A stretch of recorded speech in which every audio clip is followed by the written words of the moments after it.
Donc je fais cette courte vidéo aujourd'hui pour dénoncer ensemble le polythéisme et la mécréance. Donc déjà, tout nouveau-né, il va naître avec une prédisposition à accepter l'islam, donc dans sa raison et dans son cœur. Et en fait à être monothéiste au final, à adorer Allah seul sans associé. Et en fait, ça va être ses parents qui vont faire de lui un juif, un chrétien, un bouddhiste ou autre, peu importe la religion. Et l'être humain, s'il avait été laissé du coup à sa prédisposition naturelle, il se serait directement et naturellement tourné vers le monothéisme. Il aurait accepté l'appel des messagers.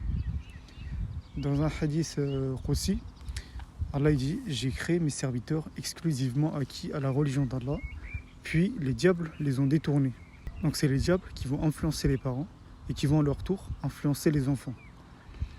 Et en fait, la question c'est comment on peut adorer des choses qui ont été fabriquées par l'homme en fait, mais qui sont en fait créées par Allah. Car nous on fabrique, on transforme des choses, mais c'est Allah en fait qui les crée dans l'absolu.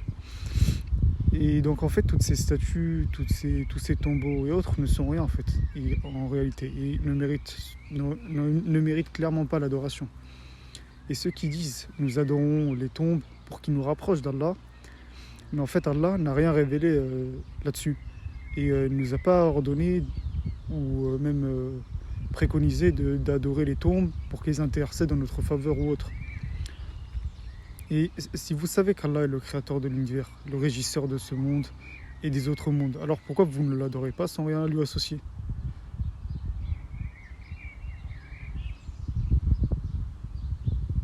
Alors que vous donnez des associés qui ne peuvent ni nuire ni être profitables.